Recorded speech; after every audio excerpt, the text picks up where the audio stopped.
जो क्वेश्चंस मैंने आपको दिए थे कार्बोकेटाइन स्टेबिलिटी के लिए रेजोनेंस के एप्लीकेशन में, चलिए हम क्वेश्चंस को डिस्कस करते हैं। क्वेश्चन नंबर 1 में आपको दिया हुआ है, यहाँ पर ये 4 कार्बोकेटाइन्स का सेट आपको दिया हुआ है और इनका हमें स्टेबिलिटी ऑर्डर फाइंड करना है। आप याद करें, स्टेबिलिटी के लिए जो सीक्वेंस हमने डिस्कस किया है उसमें सबसे पहले हमें क्या देखना होता है, चार्ज ऑन एटम।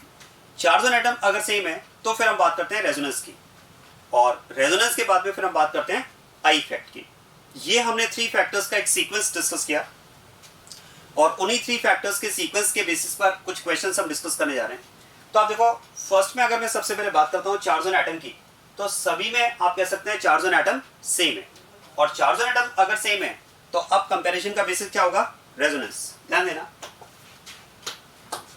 इस केस में अगर बात की जाए तो रेजोनेंस प्रेजेंट है क्योंकि positive charge pi bond conjugated system है।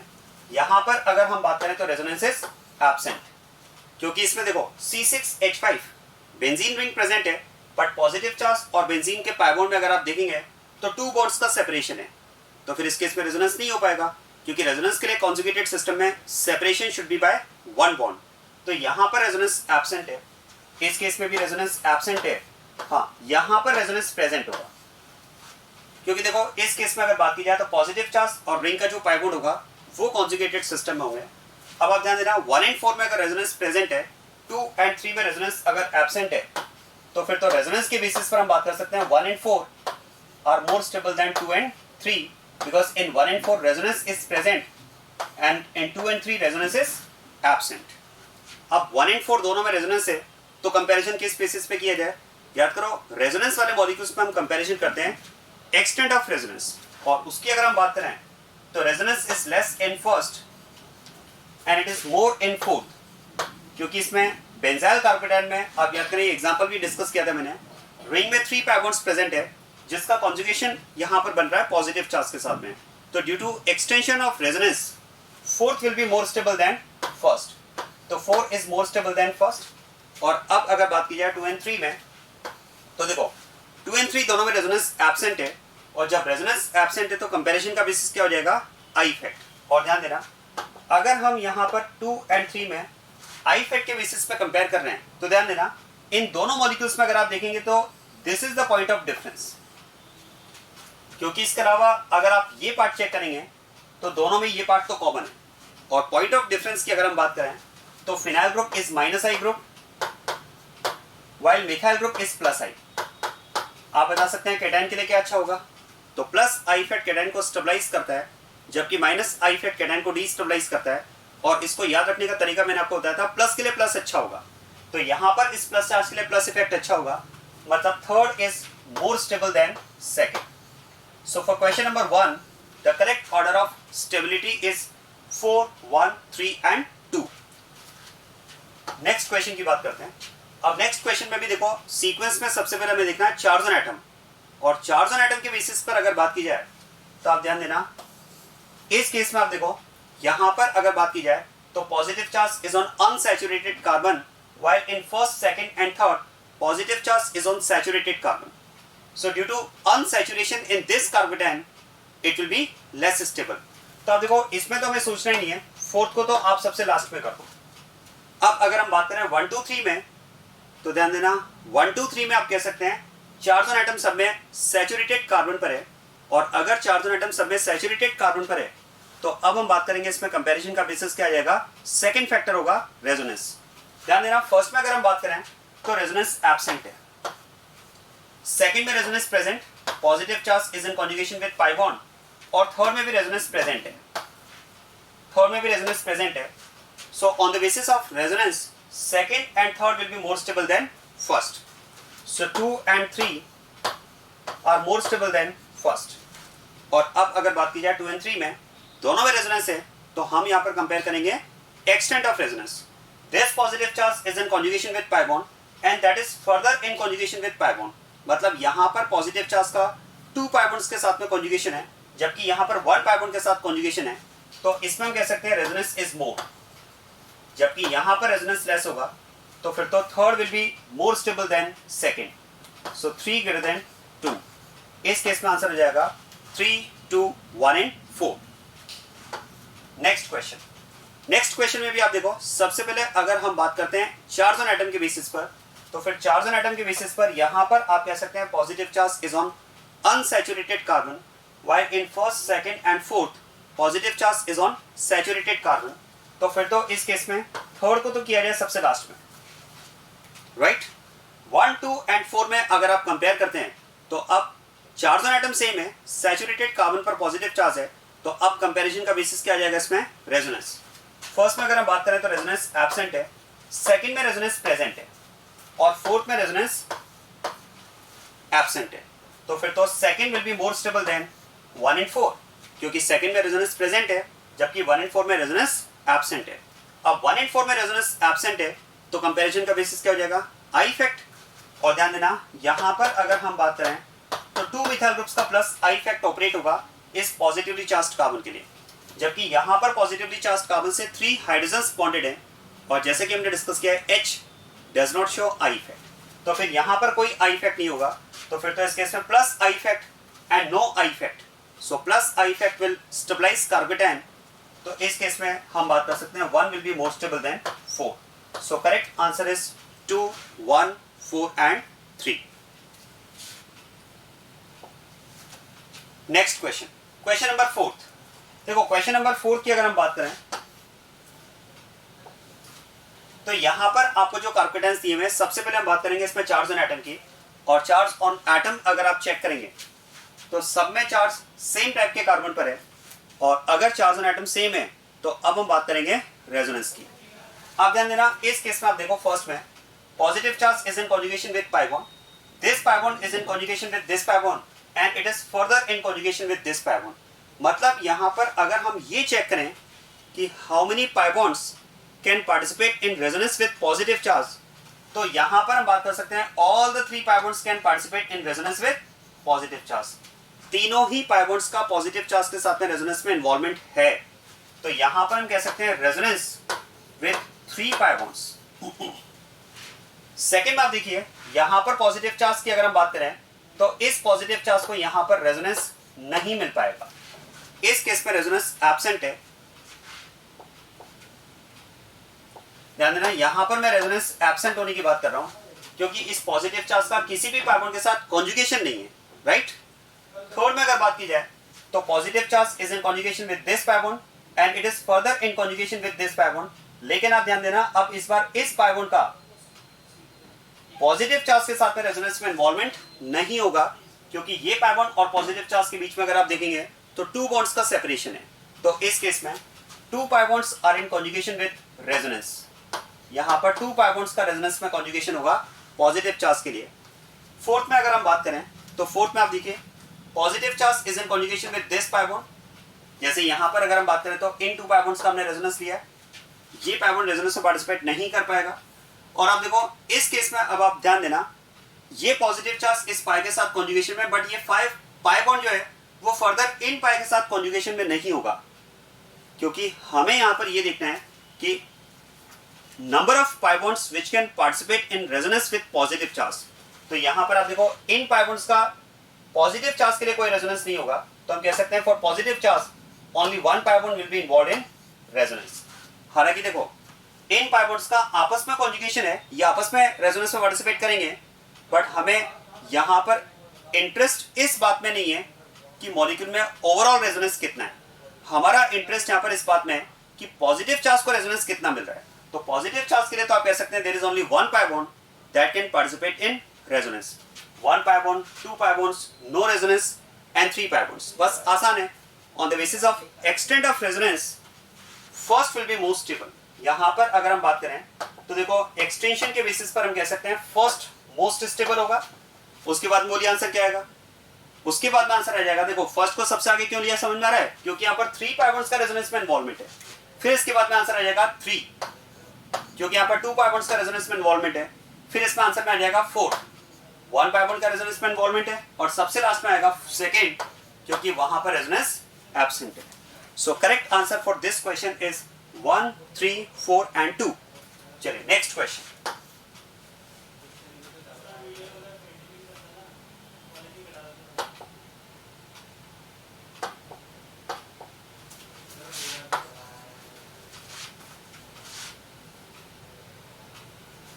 नेक्स्ट क्वेश्चन आप ध्यान देना।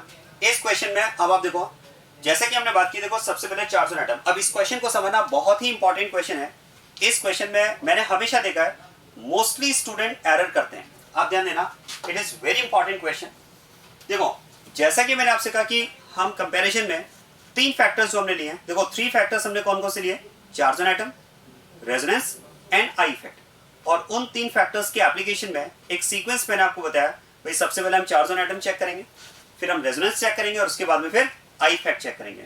अब आप ध्यान देना, देखो इस क्वेश्चन में मोस्ट ऑफ स्टूडेंट क्या करते हैं, ये देखते हैं कि पॉजिटिव चार्ज यहाँ पर नाइट्रोजन पर है, इस केस में पॉजिटिव चार्ज कार्बन पर है, और यहाँ भी पॉजिटिव चार्ज कार्बन पर है। और स्टूडेंट्स को ऐसा लगता है कि nitrogen is more electronegative than carbon, और मोर ईएन पर तो पॉजिटिव चार्ज लेस स्टेबल होता है। तो मोस्टली स्टूडेंट क्या करते हैं, ध्यान देना, इन 3 केटायंस के स्टेबिलिटी ऑर्डर में फर्स्ट को वो स्टेबिलिटी में सबसे लास्ट में रखते हैं। ये मोस्ट ऑफ स्टूडेंट के क्वेश्चन के आंसर की मैं बात कर रहा हूं कि इस क्वेश्चन में उनका जो आंसर होता है वो फर्स्ट को तो सबसे लास्ट में कर देते हैं स्टेबिलिटी में, ये सोचते हुए कि भाई फर्स्ट में तो पॉजिटिव चार्ज नाइट्रोजन पर है, जबकि सेकंड एंड थर्ड में पॉजिटिव चार्ज कार्बन पर है, और नाइट्रोजन की ईएन तो ज्यादा है, और ये तो सर ने बताया कि मोर ईएन पर पॉजिटिव चार्ज लेस स्टेबल होता है, तो इसलिए फर्स्ट सबसे लास्ट में स्टेबल है, फर्स्ट की स्टेबिलिटी सबसे लास्ट है। लेकिन आप ध्यान देना, इन 3 कार्बोकेटायंस में अगर बात की जाए तो इन 3 कार्बोकेटायंस में फर्स्ट की अगर मैं बात करूं, इन 3 केटायंस में अगर फर्स्ट की अगर मैं बात करूं तो फर्स्ट इज मोस्ट स्टेबल। आप ध्यान देना, यहां पर फर्स्ट सबसे ज्यादा स्टेबल है, और रीजन शायद अगर मैं बोलूंगा तो आपको एकदम क्लिक कर जाएगा। Reason is complete octet. आप ध्यान देना, in first although nitrogen is positively charged, but you can see octet is complete. जरा इस नाइट्रोजन का ऑक्टेट चेक करो। ये नाइट्रोजन अगर आप देखेंगे तो 4 बॉन्ड पेयर्स के साथ में यहाँ पर बॉन्डेड है। It is forming 1 bond with this carbon, 2 bonds with this carbon and 1 bond with hydrogen, और 4 बॉन्ड्स के साथ में हम बात कर सकते हैं यहाँ पर इसका ऑक्टेट कंप्लीट है, 8 इलेक्ट्रॉन्स इसके पास कंप्लीट है। तो यहाँ पर अगर हम बात करें तो ऑक्टेट इज कंप्लीट। जबकि पॉजिटिवली चार्ज कार्बन, मैंने पहले भी डिस्कस किया, देखो कार्बन अगर पॉजिटिवली चार्ज है तो पक्का उसका ऑक्टेट इनकम्प्लीट ही होगा। मैं एक बार रिपीट कर देता हूं, ऐसा क्यों बोल रहे हैं। देखो कार्बन जब न्यूट्रल होता है तो आउटर शेल में कितने इलेक्ट्रॉन्स होते हैं? 4। अब आप सोचिए, कार्बन जब न्यूट्रल होता है तो आउटर शेल में 4 इलेक्ट्रॉन्स होते हैं। अगर कार्बन पॉजिटिवली चार्ज है, मतलब 1 इलेक्ट्रॉन का लॉस हुआ, तो बचे 3 इलेक्ट्रॉन्स। अब अगर पॉजिटिवली चार्ज कार्बन के पास टोटल इलेक्ट्रॉन्स ही 3 हैं, तो वो मैक्सिमम 3 बॉन्ड्स बना सकता है, और 3 बॉन्ड्स अगर मैक्सिमम बनाएगा भी, तब भी आफ्टर बॉन्ड फॉर्मेशन अगर आप टोटल इलेक्ट्रॉन्स की बात करेंगे तो कितने आएंगे? 6। मतलब ऑक्टेट क्या रहेगा? इनकम्प्लीट। तो यहां पर हम बात कर सकते हैं कि इस केस में यहां पर इनकम्प्लीट ऑक्टेट है। यहां पर अगर बात की जाए तो यहां पर जो ऑक्टेट है दैट इज इनकम्प्लीट, और यहां पर भी अगर हम बात करें तो ऑक्टेट इज इनकम्प्लीट। अब जरा सोचिए, अगर फर्स्ट में पॉजिटिवली चार्ज एटम का ऑक्टेट कंप्लीट है, सेकेंड एंड थर्ड में अगर हम बात करें कि there is an atom with incomplete octet, तो क्या मैं कह सकता हूं the structure having all the atoms with complete octet will be more stable than the structure having incomplete octet।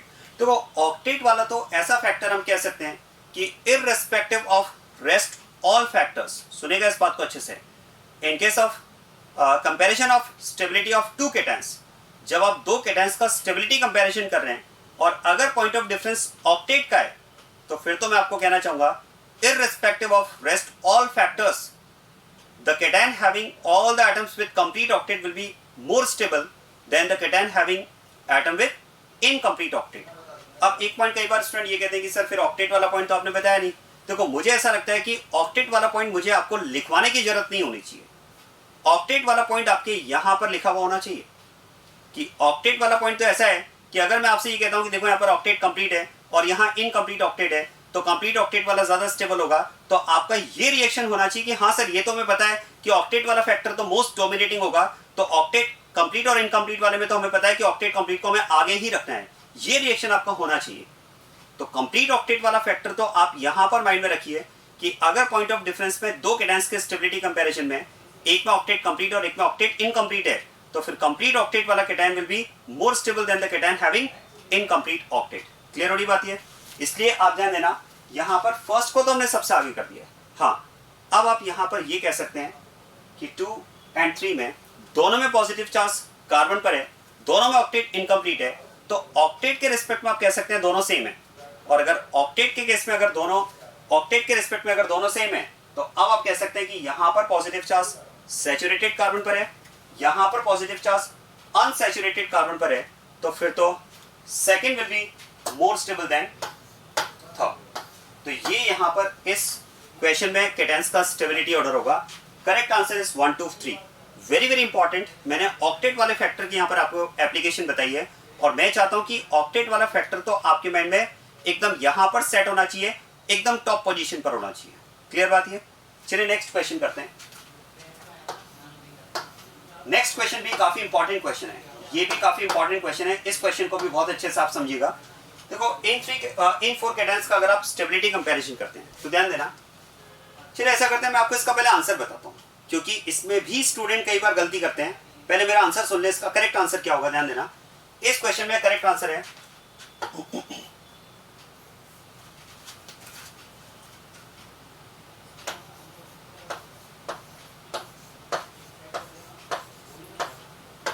इस क्वेश्चन का करेक्ट आंसर होगा 1 2 3 4।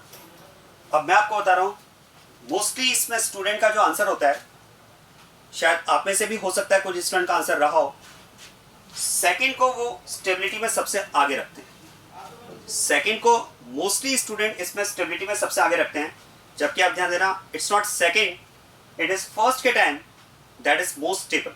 मैं आपको रीजन क्लियर करता हूं, आप ध्यान देना।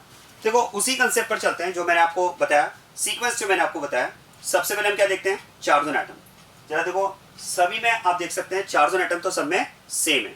फिर हम बात करते हैं रेजोनेंस की। अब जरा ध्यान देना, बोलिए फर्स्ट में रेजोनेंस प्रेजेंट या एब्सेंट?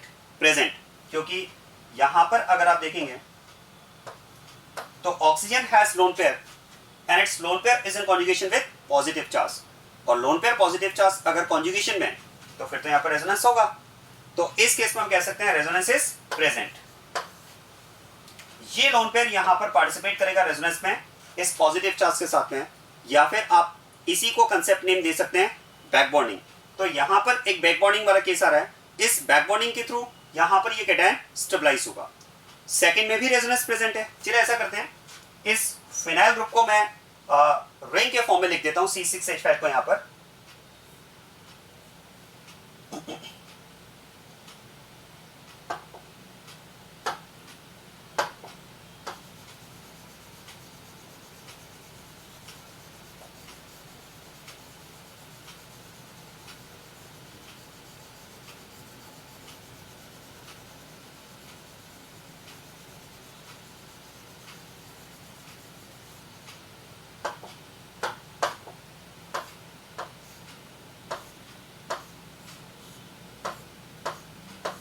ये आपको दिया होता है इसमें phenyl group C6H5 group.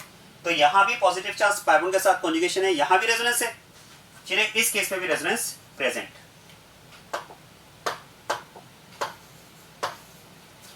Third में रेजोनेंस एब्सेंट है, और फोर्थ में भी रेजोनेंस एब्सेंट है। तो देखो रेजोनेंस के बेसिस पर हम बात कर सकते हैं 1 and 2 are more stable than 3 and 4।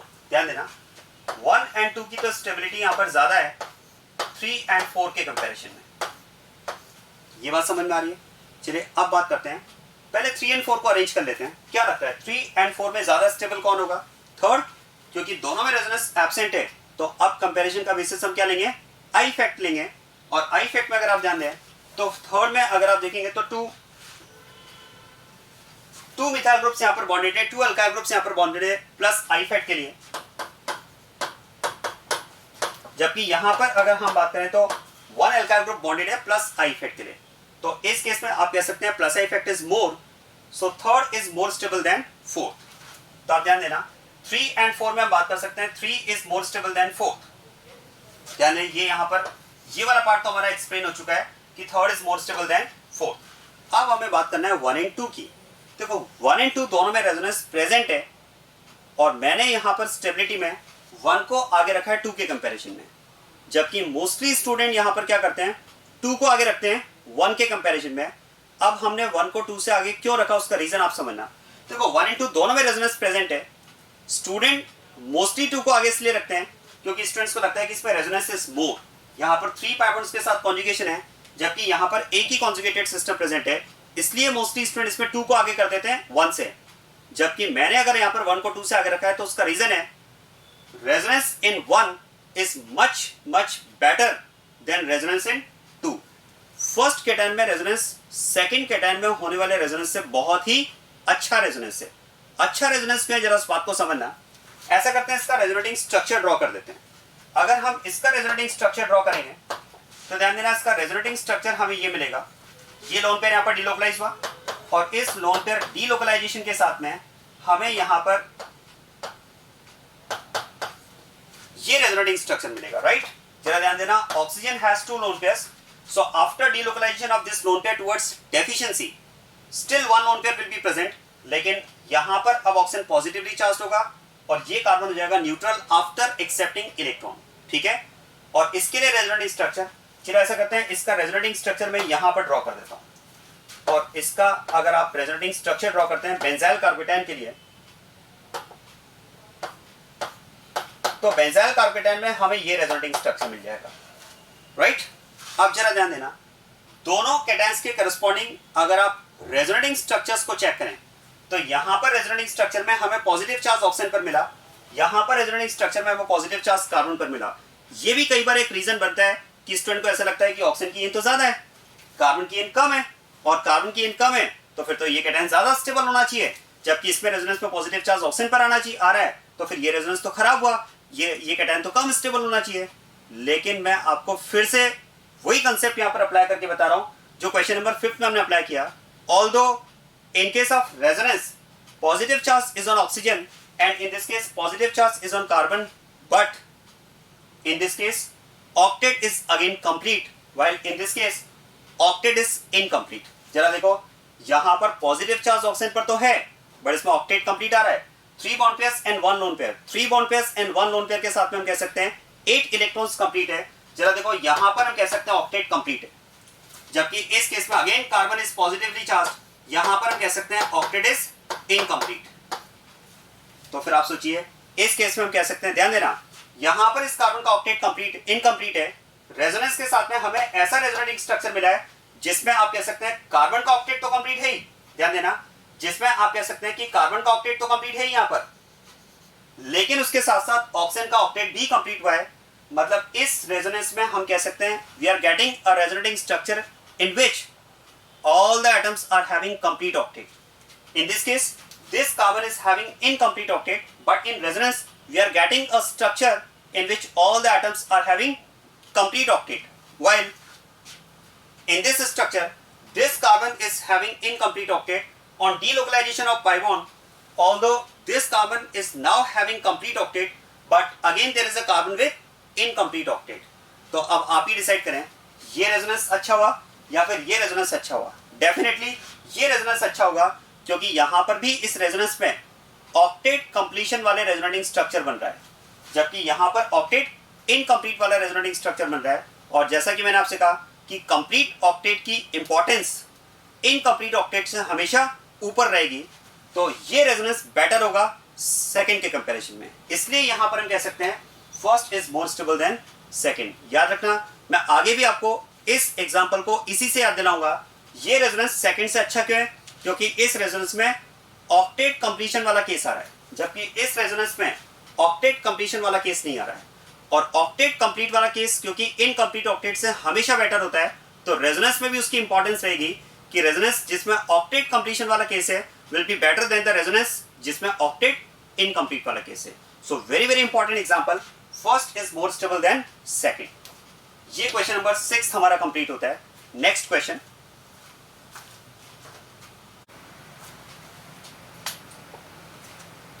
Next question लेते हैं। इसमें देखो, नेक्स्ट क्वेश्चन में आपको फिर से वही स्टेबिलिटी ऑफ कार्बेटाइन कंपेयर करना है।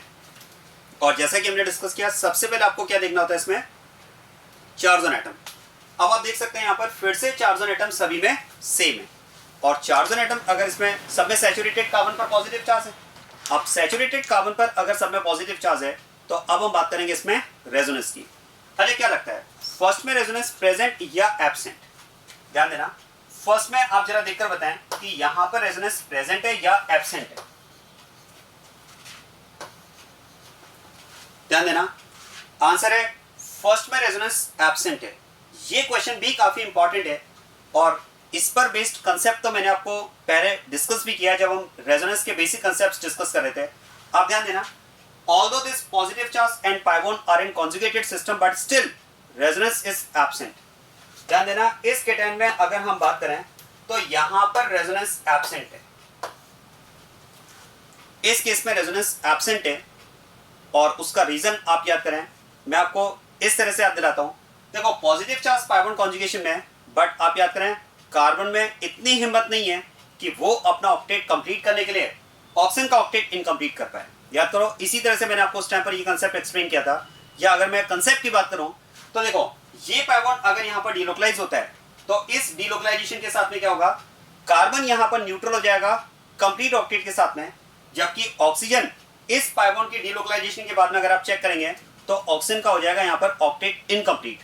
और याद करो oxygen with incomplete octet positive charge, याद करें oxygen having positive charge with incomplete octet, ऐसा रेजोनेटिंग स्ट्रक्चर हमें अवॉइड करना है। याद करो ऐसे रेजोनेटिंग स्ट्रक्चर्स को हम अवॉइड करते हैं जिसमें हाईली इलेक्ट्रोनेगेटिव एटम पर पॉजिटिव चार्ज हो इनकम्प्लीट ऑक्टेट के साथ में। याद आया कंसेप्ट ये? तो ये कंसेप्ट हम डिटेल में बात कर चुके हैं, तो मैं उसकी अब डिटेल वापस से डिस्कस नहीं कर रहा हूं। इस केस में अगर बात की जाए तो रेजोनेंस एब्सेंट है। इस केस में आप देखो यहां पर अगर हम बात करें तो पॉजिटिव चार्ज pi bond, इस केस में तो फिर से वही बात है जो प्रीवियस वाले कार्बोकेटायन पर थी। ये रेजोनेंस तो यहां पर एप्लीकेबल नहीं होगा, एक्सेप्टेबल नहीं होगा, लेकिन this oxygen is having lone pair and this lone pair and positive charge is in conjugation and this resonance will be considered. आप ध्यान देना, ये रेजोनेंस यहां पर एक्सेप्टेबल होगा। अब एक पॉइंट ये मैं आपको क्लियर कर दूं, यहां पर मैंने कहा भाई ये रेजोनेंस एक्सेप्टेबल नहीं है, ये रेजोनेंस एक्सेप्टेबल है, जबकि दोनों में अगर आप देखेंगे तो अगर आप इस लोन पेयर का पॉजिटिव चार्ज के साथ में कॉन्जुगेशन लेते हैं और ये रेजोनेंस अगर आप कंसीडर करते हैं तो इसके करस्पॉन्डिंग जो रेजोनेटिंग स्ट्रक्चर आपको मिलेगा उसमें आप देखेंगे तो ये ऑक्सीजन बनेगा पॉजिटिव। और अगर आप इस pi bond पॉजिटिव चार्ज का कॉन्जुगेशन लेते हैं और इसके करस्पॉन्डिंग अगर आप रेजोनेटिंग स्ट्रक्चर बनाते हैं तो उसमें भी ऑक्सीजन पर आपको मिलेगा पॉजिटिव चार्ज। मैंने कहा भाई ये पॉजिटिव चार्ज तो एक्सेप्टेबल नहीं है, तो क्वेश्चन है इस लोन पेयर के डिलोकलाइजेशन से जब ऑक्सीजन पर पॉजिटिव चार्ज आएगा तो वो एक्सेप्टेबल क्यों होगा? क्योंकि दोनों में जो पॉइंट ऑफ डिफरेंस होगा वो ऑक्टेट का होगा। जरा आप सोचिए, अगर ये लोन पेयर यहां पर डिलोकलाइज होता भी है और इस डिलोकलाइजेशन से ऑक्सीजन पर पॉजिटिव चार्ज भी अगर आएगा तब भी ऑक्सीजन का ऑक्टेट तो कंप्लीट रहेगा ना। क्योंकि आप सोचिए अभी इस ऑक्सीजन के पास आप काउंट करेंगे तो 2 बॉन्ड पेयर्स हैं एंड 2 लोन पेयर्स हैं, 2 bond pairs and 2 lone pairs, 2 bond pairs and 2 lone pairs, total electrons कितने हो गए? 8। जरा इस लोन पेयर को अगर हम यहां पर pi bond में कन्वर्ट कर दें और इसके करस्पॉन्डिंग अगर हम रेजोनेटिंग स्ट्रक्चर बनाएं तो जरा उस रेजोनेटिंग स्ट्रक्चर के बारे में आप सोचिए। After delocalisation of this lone pair you are getting resonating structure and think about that resonating structure. जरा उस रेजोनेटिंग स्ट्रक्चर में आप सोचिए ऑक्सीजन के पास ये लोन पेयर डिलोकलाइज होने के बाद में लोन पेयर तो एक ही रहेगा लेकिन बॉन्ड पेयर हो जाएंगे 3, एक बॉन्ड पेयर ये, एक ये, और ये लोन पेयर अगर पाई में कन्वर्ट होगा तो 3 बॉन्ड पेयर्स हो जाएंगे ना। अब जरा सोचिए अगर ऑक्सीजन के पास 1 lone pair and 3 bond pairs होंगे तो ऑक्टेट तो कंप्लीट ही रहेगा ना। तो इस केस में आप कह सकते हैं ऑक्सीजन पॉजिटिव तो बनेगा लेकिन ऑक्टेट उसका कंप्लीट रहेगा। लेकिन जरा इस ऑक्सीजन के बारे में सोचिए,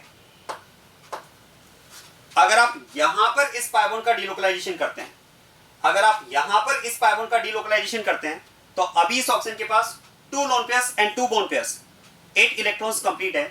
लेकिन अगर ये pi bond डिलोकलाइज हुआ तो ऑक्सीजन के पास रहेंगे 2 lone pairs and 1 bond pair, and 2 lone pair 1 bond pair तो 6 इलेक्ट्रॉन। तो उस केस में ऑक्सीजन का हो जाएगा ऑक्टेट इनकम्प्लीट, वो एक्सेप्टेबल नहीं होगा।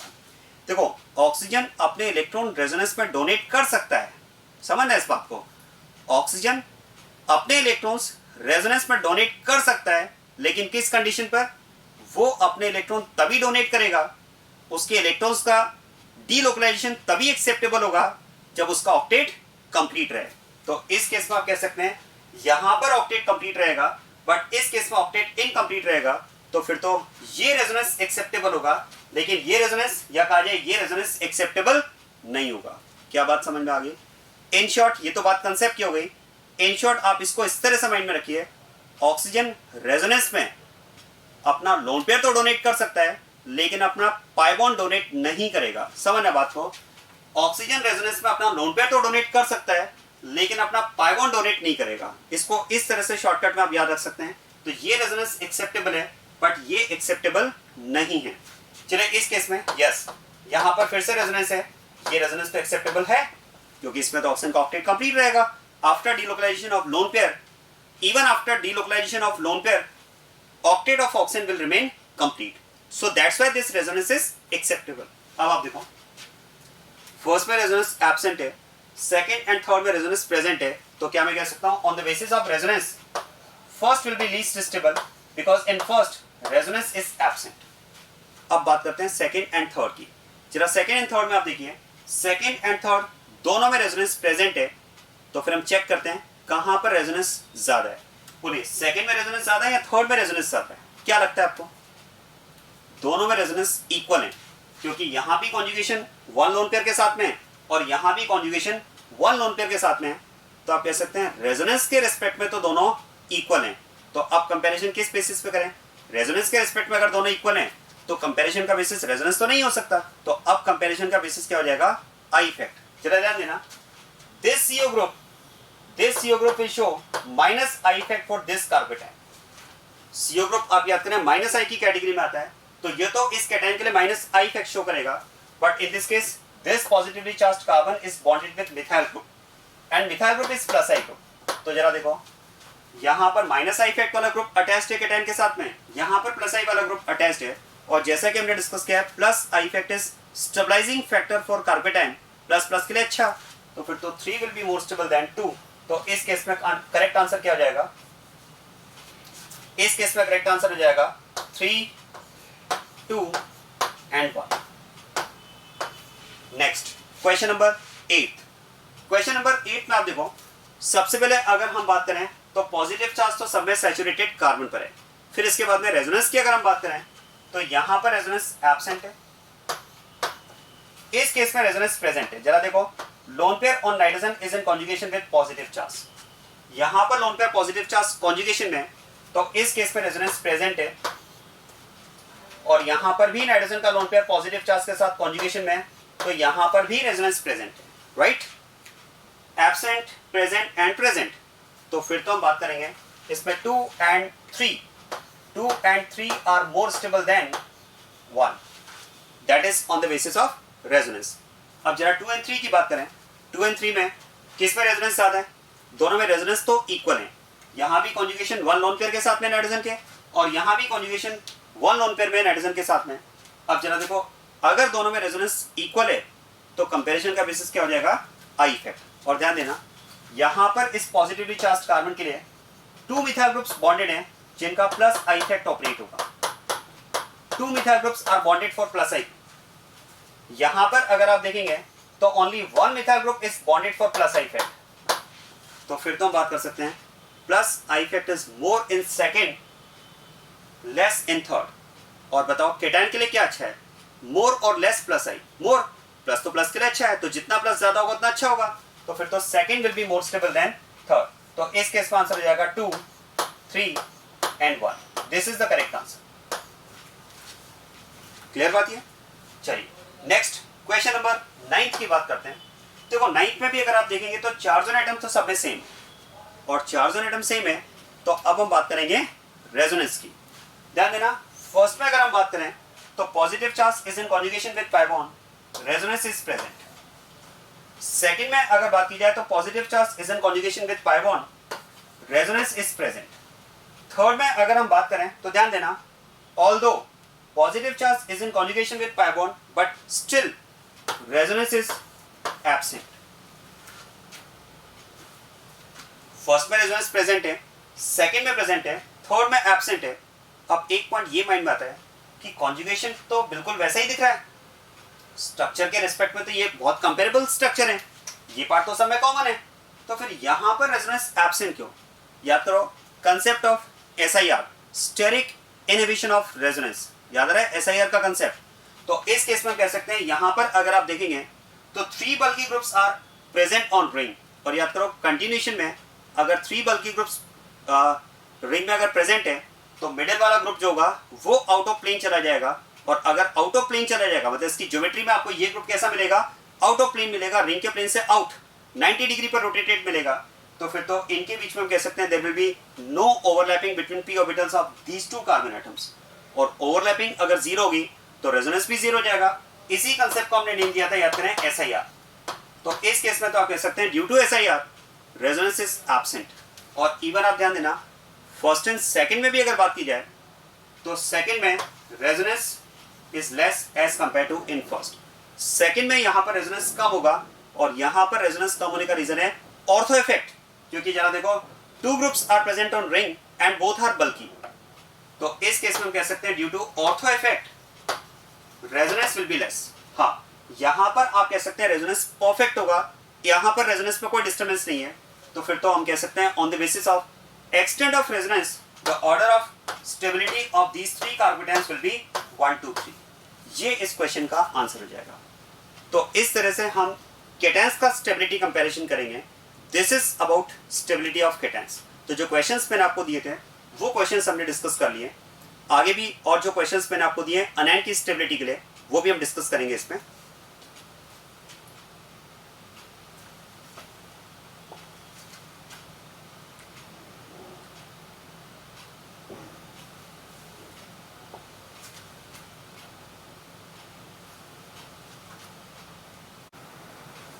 नेक्स्ट अब कार्बन एंड स्टेबिलिटी में भी कुछ क्वेश्चंस जो मैंने आपको दिए थे उन क्वेश्चंस का आंसर भी डिस्कस कर लेते हैं।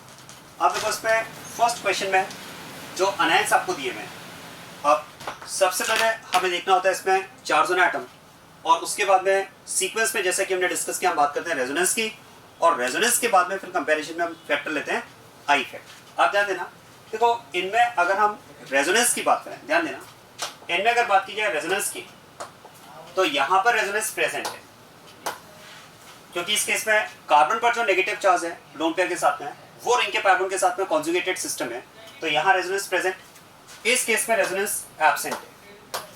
यहाँ पर भी कॉन्जुगेटेड सिस्टम है, रेजोनेंस प्रेजेंट, और यहाँ पर रेजोनेंस एब्सेंट है। तो अब आप देखो रेजोनेंस के बेसिस पर हम बात कर सकते हैं 1 and 3 on the basis of resonance 1 and 3 are more stable then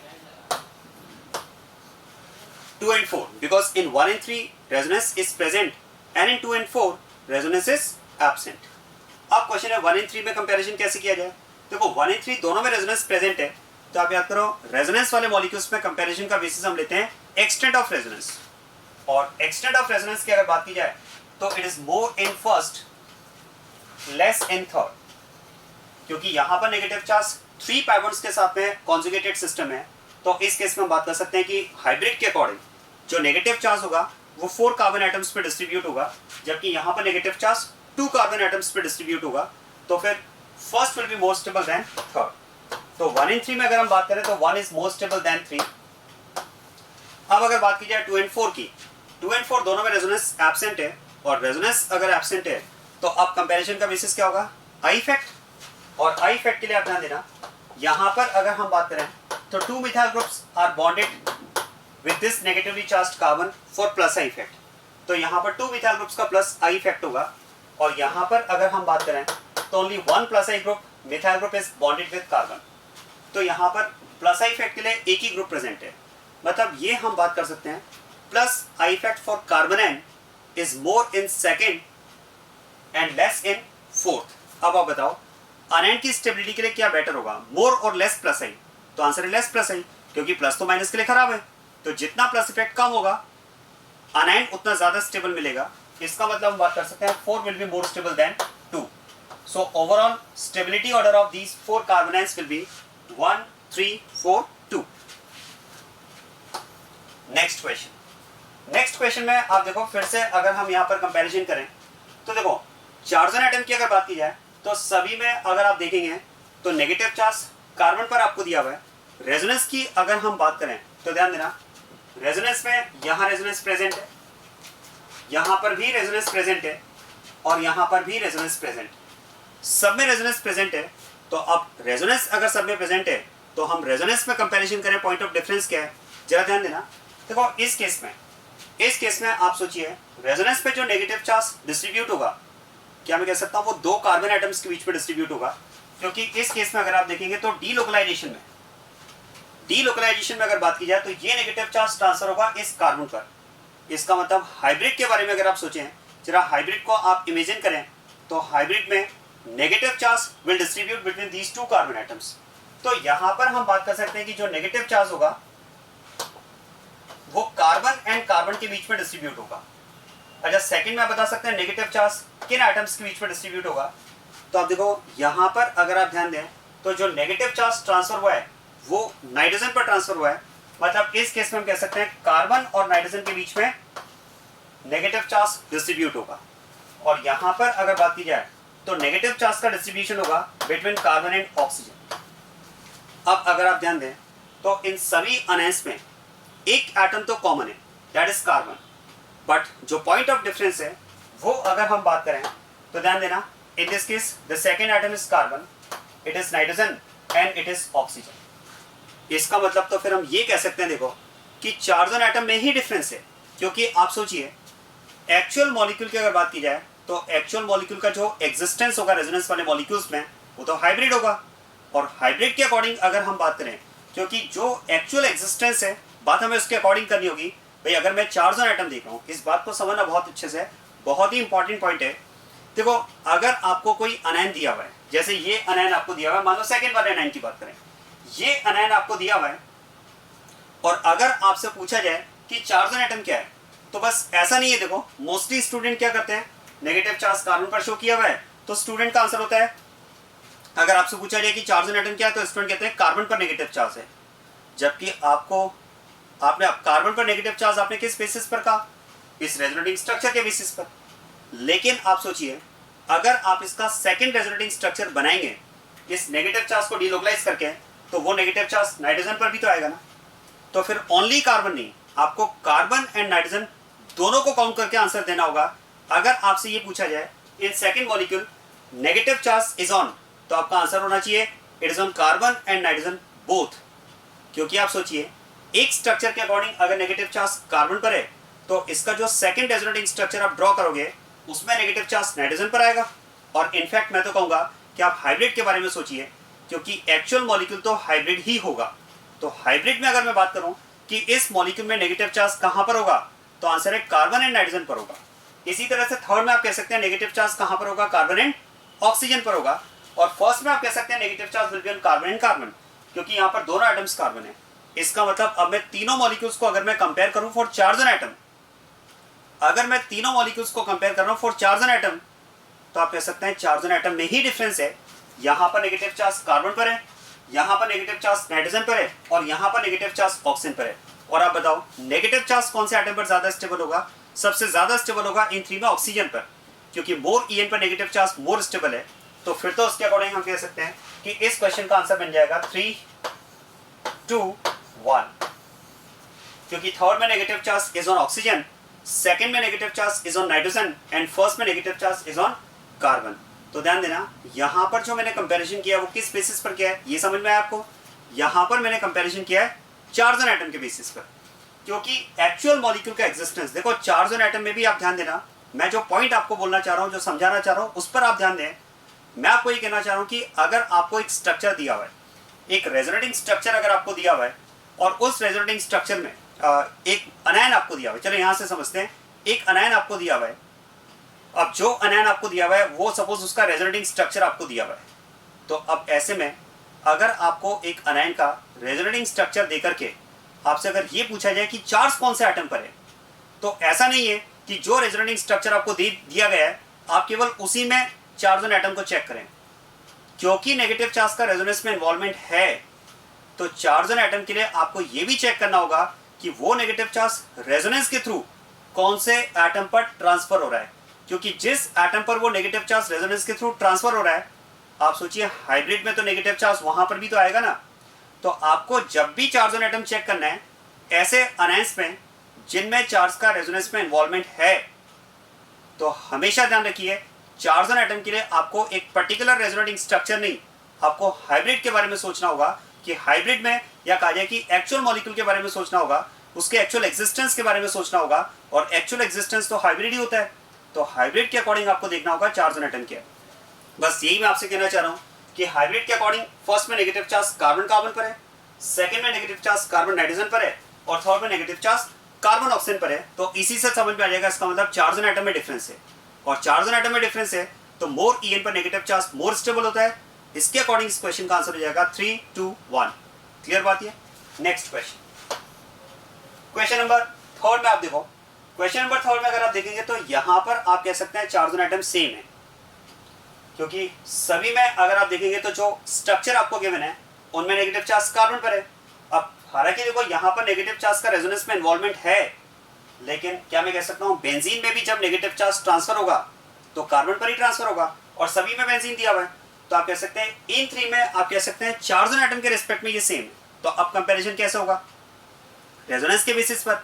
और रेजोनेंस की अगर मैं बात करूं तो सभी में रेजोनेंस है। देखो यहां रेजोनेंस है, यहां पर रेजोनेंस है और यहां पर भी रेजोनेंस है। अब सभी में अगर रेजोनेंस है तो मैं बात करूंगा एक्सटेंट ऑफ रेजोनेंस की, और ध्यान देना एक्सटेंट ऑफ रेजोनेंस में यहां पर नेगेटिव चार्ज को 1 बेंजीन रिंग के साथ में रेजोनेंस मिलेगा, यहां पर नेगेटिव चार्ज को 2 बेंजीन रिंग के साथ में रेजोनेंस मिलेगा, और यहां पर नेगेटिव चार्ज को 3 बेंजीन रिंग के साथ में रेजोनेंस मिलेगा। So on the basis of extent of resonance third will be most stable, then it will be second and then first. तो इस क्वेश्चन में आंसर हो जाएगा 3, 2 एंड 1। ये इस क्वेश्चन का आंसर होगा। Next question number 4। देखो क्वेश्चन नंबर 4 में आपको जो अनायंस दिए हैं उनमें आपको स्टेबिलिटी कंपैरिजन करना है। अब मैं जैसा कि हमने बात की, देखो सीक्वेंस हमारा सब में सेम रहेगा। सबसे पहले हम देखने वाले हैं चार्ज ऑन एटम, राइट। चलिए चार्ज ऑन एटम की अगर बात की जाए तो क्या मैं कह सकता हूं फर्स्ट में negative charge is on sp carbon, first में negative charge is on sp carbon. बाकी किसी भी अनायन में अगर आप देखेंगे तो नेगेटिव चार्ज sp कार्बन पर नहीं है, तो क्या मैं कह सकता हूं फिर तो sp कार्बन पर नेगेटिव चार्ज सबसे ज्यादा स्टेबल होगा, क्योंकि इसकी En सबसे ज्यादा होगी। तो इस केस में ये तो पक्का है देखो कि इस केस में first will be most stable, और क्या मैं कह सकता हूं fourth will be least stable. ये समझ में आ रहा है फोर्थ लीस्ट स्टेबल क्यों होगा? क्योंकि इसमें जो नेगेटिव चार्ज है वो sp3 कार्बन पर है, और sp3 कार्बन की En sp और sp2 कार्बन से कम होगी, तो fourth is least stable and first is most stable. अब आप ध्यान देना, देखो ये क्वेश्चन बहुत ही इंपॉर्टेंट क्वेश्चन है, क्योंकि इस क्वेश्चन में यूजुअली स्टूडेंट एरर करते हैं, और एरर क्या करते हैं वो मैं आपको बताता हूं। देखो यूजुअली स्टूडेंट का इस क्वेश्चन का जो आंसर आता है वो आंसर आता है 1, 3, 2 एंड 4। ध्यान देना यूजुअली इस क्वेश्चन का आंसर जो स्टूडेंट आंसर देते हैं वो आंसर देते हैं 1, 3, 2 एंड 4। चलिए अब आप देखो 1 एंड 4 तो सही है, 1 एंड 4 तो सही है इस बेसिस पर कि 1 में नेगेटिव चार्ज sp कार्बन पर है और 4 में नेगेटिव चार्ज sp3 कार्बन पर है। 4 में नेगेटिव चार्ज sp3 कार्बन पर है, तो 1 एंड 4 तो सही है। मेन जो मिस्टेक करते हैं स्टूडेंट वो मिस्टेक करते हैं इसमें सेकंड और थर्ड में। यूजुअली स्टूडेंट का ये आंसर होता है कि third is more stable then second. शायद आप में से भी कुछ स्टूडेंट ने इसका आंसर में ये रखा हो, थर्ड को सेकंड से ज्यादा स्टेबल रखा हो। अच्छा एक बात सोचिए, मेरा आपसे एक क्वेश्चन है कि अगर आपको ऐसा लगता है कि third is more stable then second, तो क्या आप उसका रीजन बता सकते हैं कि क्यों थर्ड सेकंड से ज्यादा स्टेबल होना चाहिए? देखो शायद आप इसका रीजन ये सोच रहे होंगे कि थर्ड में negative charge is on unsaturated carbon और सेकंड में negative charge is on saturated carbon, और जैसा कि हमने कंसेप्ट में डिस्कस किया था कि अनसैचुरेटेड कार्बन पर नेगेटिव चार्ज ज्यादा स्टेबल होता है सैचुरेटेड कार्बन के कंपैरिजन में। शायद ये रीजन रहा होगा, आपने ये सोचा होगा कि third is more stable then second, right. अब एक बात बताएं मुझे, चलिए ये बात तो बिल्कुल सही है कि अनसैचुरेटेड कार्बन पर नेगेटिव चार्ज सैचुरेटेड कार्बन से ज्यादा स्टेबल होता है, लेकिन क्या इसका रीजन बता सकते हैं क्यों? देखो मैं आपको बताता हूं इसका रीजन। अनसैचुरेटेड कार्बन की En ज्यादा होती है, राइट। सैचुरेटेड कार्बन से अनसैचुरेटेड कार्बन की En ज्यादा होती है, और जैसा कि हम जानते हैं कि मोर En पर नेगेटिव चार्ज मोर स्टेबल होता है। This is the reason why negative charge on unsaturated carbon is more stable than on saturated carbon. ये रीजन आपने सोचा होगा। तो अब मुझे आप ये बताओ अनसैचुरेटेड कार्बन की En ज्यादा क्यों होती है? अनसैचुरेटेड कार्बन की En ज्यादा क्यों होती है? आंसर है percentage S character. Unsaturated carbon में परसेंटेज एस कैरेक्टर ज्यादा होते हैं सैचुरेटेड कार्बन के कंपैरिजन में। इसलिए हम बात करते हैं कि due to more percentage S character in unsaturated carbon its En is more and negative charge on more EN is more stable. That's why according to students usually they gave the answer that third should be more stable than second. लेकिन एक बात सोचिए, अगर हम ऐसा सोच रहे हैं कि अनसैचुरेटेड कार्बन में परसेंटेज एस कैरेक्टर ज्यादा होता है, तो चलिए ऐसा एक काम करते हैं, दोनों में नेगेटिवली चार्ज्ड कार्बन्स का हाइब्रिडाइजेशन फाइंड करते हैं। यहां पर अगर बात की जाए हाइब्रिडाइजेशन की, तो 2 sigma bonds and 1 lone pair, 2 sigma and 1 lone pair, क्या मैं कह सकता हूं इस कार्बन का हाइब्रिडाइजेशन जो है वो sp2 है। This carbon is sp2 hybridised with 2 sigma bonds and 1 lone pair, right. जरा बताओ यहां पर इसका हाइब्रिडाइजेशन क्या होगा। अब यहां पर मोस्टली स्टूडेंट एरर करते हैं, यहां पर स्टूडेंट क्या करते हैं 3 सिग्मा एंड 1 लोन पेयर, क्योंकि ये एक जनरल प्रोसेस हम बात करते हैं हाइब्रिडाइजेशन फाइंड करने का, number of sigma bond plus number of lone pair. अगर सिग्मा एंड लोन पेयर का sum, number of sigma and number of lone pair का सम अगर 4 है तो sp3, 3 सम है तो sp2, और अगर 2 सम है तो sp। तो शायद यहां पर स्टूडेंट मिस्टेक क्या करते हैं कि इस कार्बन के पास 3 sigma bonds and 1 lone pair है, 3 सिग्मा एंड 1 लोन पेयर का मतलब सम 4 है, 4 का मतलब हाइब्रिडाइजेशन शुड बी sp3। लेकिन आप याद करें जब रेजोनेटिंग स्ट्रक्चर ड्रॉ करने की टेक्निक्स हमने डिस्कस की थी, तो ये हमने बात की है कि इस नेगेटिवली चार्ज्ड कार्बन की अगर हम बात करें तो it's not sp3, it is sp2 carbon. क्योंकि ये बात सही है कि एक जनरल कैलकुलेशन में हम बात करते हैं कि sum of number of sigma plus number of lone pair, ये हम एक कैलकुलेशन रखते हैं हाइब्रिडाइजेशन काउंट करने की। तो आप याद करें इस जनरल कैलकुलेशन में आपको ये भी कहा जाता है कि अगर लोन पेयर का रेजोनेंस में इन्वॉल्वमेंट है, अगर लोन पेयर का रेजोनेंस में इन्वॉल्वमेंट है तो हम उसे हाइब्रिडाइजेशन में काउंट नहीं करते हैं। तो आप सोचिए यहां पर लोन पेयर का रेजोनेंस में इन्वॉल्वमेंट है, और अगर लोन पेयर रेजोनेंस में इन्वॉल्व है तो वो हाइब्रिडाइजेशन में काउंट नहीं होगा। क्योंकि आप सोचिए लोन पेयर का अगर रेजोनेंस में इन्वॉल्वमेंट है तो वो तभी हो सकता है जब वो अनहाइब्रिडाइज्ड p ऑर्बिटल में कार्बन के प्रेजेंट होगा, क्योंकि p ऑर्बिटल ही तो ओवरलैप करेगा ना रेजोनेंस के लिए। तो वास्तव में देखो इस लोन पेयर का रेजोनेंस में इन्वॉल्वमेंट है तो हम इसे एक्सक्लूड करके हाइब्रिडाइजेशन कैलकुलेट करेंगे। तो फिर तो लोन पेयर को हमने एक्सक्लूड किया तो 3 सिग्मा बॉन्ड्स के साथ में इसका हाइब्रिडाइजेशन sp2 आएगा। क्वेश्चन है फिर हमने यहां पर लोन पेयर क्यों नहीं एक्सक्लूड किया, हम यहां पर लोन पेयर क्यों काउंट कर रहे हैं, क्योंकि यहां पर लोन पेयर का रेजोनेंस में इन्वॉल्वमेंट नहीं है। तो अब आप देखो इसका हाइब्रिडाइजेशन अगर sp2 है और ये भी अगर sp2 है, तो जब दोनों ही कार्बन sp2 हाइब्रिडाइज्ड हैं तो फिर ये कहना तो गलत होगा कि चार्ज ऑन एटम के बेसिस पर थर्ड सेकंड से ज्यादा स्टेबल है, क्योंकि चार्ज ऑन एटम तो दोनों में सेम आ रहा है। आप सोचिए ना चार्ज ऑन एटम तो दोनों में सेम आ रहा है, यहां भी नेगेटिव चार्ज sp2 पर है, यहां भी नेगेटिव चार्ज sp2 पर है, तो दोनों में चार्ज ऑन एटम सेम है। और अगर चार्ज ऑन एटम सेम है तो कंपैरिजन का बेसिस इसमें हम चार्ज ऑन एटम नहीं ले सकते। अब इसमें कंपैरिजन का बेसिस आएगा उसके बाद में सेकंड फैक्टर, और वो होगा रेजोनेंस। और ध्यान देना यहां पर अगर बात की जाए तो रेजोनेंस प्रेजेंट है और यहां पर रेजोनेंस एब्सेंट है, तो फिर तो यहां पर सेकंड ज्यादा स्टेबल होगा थर्ड के कंपैरिजन में। तो इसका आंसर आएगा 1, 2, 3 and 4, and this is very very important. ध्यान देना थर्ड में और सेकंड में अगर आप थर्ड को सेकंड से आगे रखना है तो गलत रख रहे हैं, क्योंकि it's not third, it is second that is more stable then third. शायद आपको रीजन समझ में आ गया होगा। और इस क्वेश्चन में बताने के बावजूद भी मोस्टली स्टूडेंट एरर करते हैं क्वेश्चन करते टाइम। आगे और भी क्वेश्चन इस कंसेप्ट पर बेस्ड हम डिस्कस करेंगे। मैं एक्सपेक्ट करूंगा कि आप ये मिस्टेक्स ना करें। सेकंड ज्यादा स्टेबल है थर्ड के कंपैरिजन में। तो ये कुछ क्वेश्चंस मैंने आपको दिए थे अनएन की स्टेबिलिटी कंपैरिजन के लिए, जिनके आंसर्स हमने डिस्कस किए हैं। और भी क्वेश्चंस हम इन पर बेस्ड आगे डिस्कस करेंगे।